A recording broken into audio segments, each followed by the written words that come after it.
Good afternoon, everyone.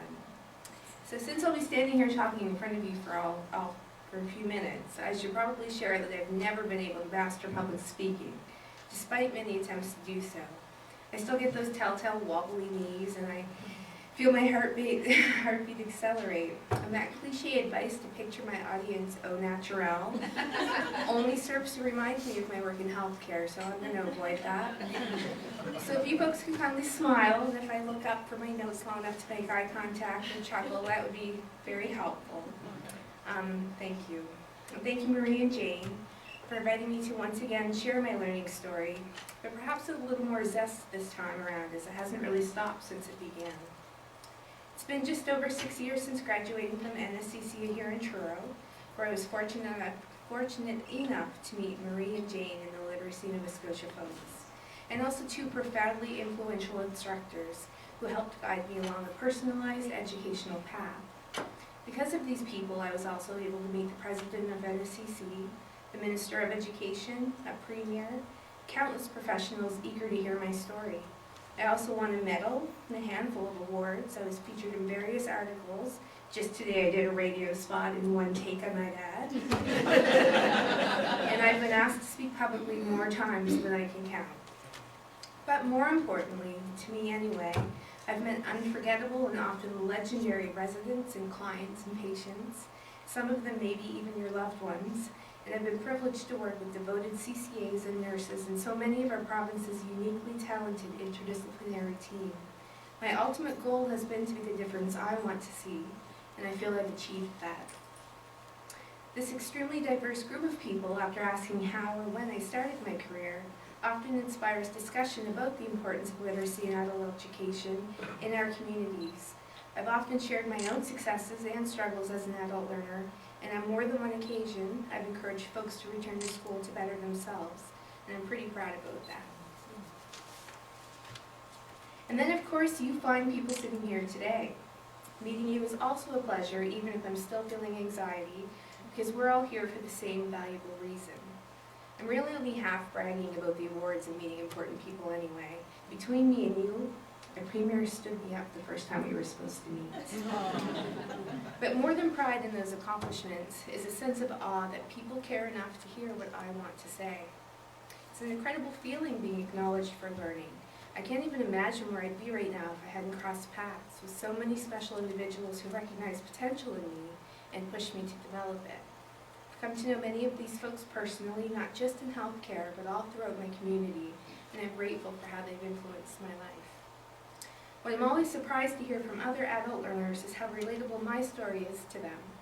For various reasons, so many of us quickly and quietly slipped through educational cracks in the system and dropped right out of high school, which of course we all know makes a secure future all the more difficult to attain. Back then, I was a bored 18-year-old without any discernible spotlight shining on my own future, so just like that, I dropped out. I stopped going to school, and my parents were understandably disappointed, but both left school young and worked extremely hard to do well in life, as most people do. And let's just say I was strongly encouraged to get a job if I wasn't going to go to school. Luckily, a friend's mother invited me to work with her at a private palliative care home. I didn't feel as though I had many options at that time. High school didn't teach me what I thought I needed to know, so I grabbed the first job I was offered to avoid going back. Man, I thought I knew everything back then. Hindsight really is 20/20. I mean, most of the truisms about dropping out of school rang very true for me. Living paycheck to paycheck is a hard life for anybody, and finding the courage to return to school as an adult is a decision most people don't take lightly. I suppose I'm an example that if you can dig deep and see a challenge through to the finish line, the payoff is more than just job security. It's confidence, pure and simple, in your abilities and your experiences and yourself. So that first morning at the palliative care home, with no more than babysitting experience and a friend's mom to vouch for me, I knocked on the door at precisely 6 a.m. and that front door creaked open wide, and I stepped aside as two men in black suits whizzed an occupied stretcher right past me and into a hearse I hadn't noticed parked outside, en direct route to the funeral home. That was an interesting life lesson for 18-year-old Marcia, let me tell you. I choose to look back ironically on my very first day of caregiving, as it was mostly spent packing the belongings of the recently deceased, may she rest in peace.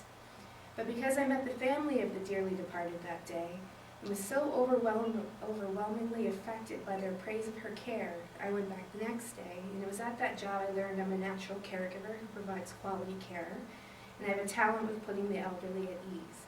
They almost always laugh at my jokes. And I eventually learned to love my job. It wasn't until I was working full-time and living it up as only the young who aren't in school and living with parents can do that things started to change. Because when you earn minimum wage, you really don't live it up, do you? My level of education, grade 11 at that point, did absolutely nothing for my paycheck.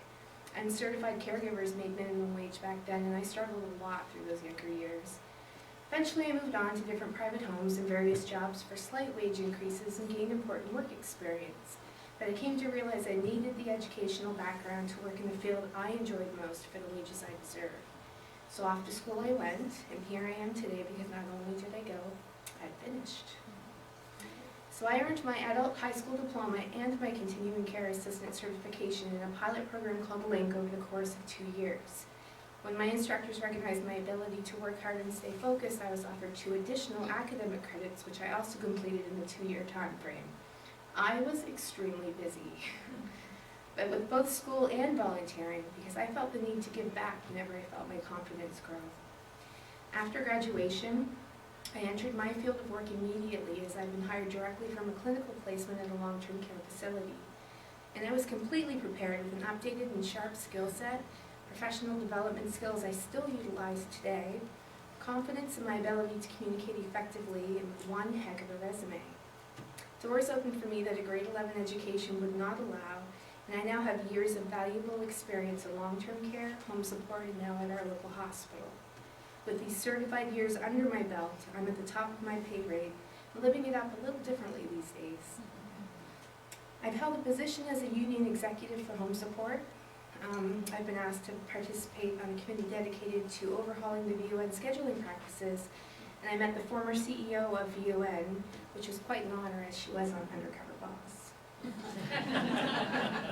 Wasn't too shabby for a high school dropout, I used to think. Throughout my years of work and now, because of previous and recent educational opportunities, I'm a valuable team member on the acute stroke, community transition, medical, and palliative care units. I've even worked briefly in psychiatry, although it's the folks with Alzheimer's that I'm connected with. Every single shift is filled to the brim with clinical learning experiences, and I absolutely love it. I get so many compliments for doing what I feel is important for my community. And what's better than that, really? Job satisfaction is a way of living it up, too. And because I've been asked to share some future goals, I've been thinking that eventually teaching the continuing care assistant program is something I'd be interested in. I've mentored countless students and feel proud of what they've learned from me outside of their textbooks. My scope of practice is rich with experience, and sharing it comes quite naturally to me. And I've been researching how to pursue this goal and really think I would be an excellent clinical instructor. I'll be pursuing academic upgrades in, I'll be pursuing academic upgrades in September to see how far I'd like to go. But I feel drawn to teaching others how to care for people with the quality and dignity that they deserve. Also, I've been writing a short storybook to share my relatable and humorous caregiving experiences. Everyone always tells me I should write a book, so why not try, right? I've been trying for 2 years or more now, but I promise to dig deep until I hit that finish line, and I'm getting closer every day. And my most immediate goal is to continue to discover even more of the potential I've been told I possess since meeting Marie and Jade and my favorite NSCC instructors all those years ago. And perhaps, if Literacy Nova Scotia keeps contacting me, I'll take a course in conquering my public speaking fear. Thanks for inviting me, and thanks for listening. Enjoy your meal, everyone.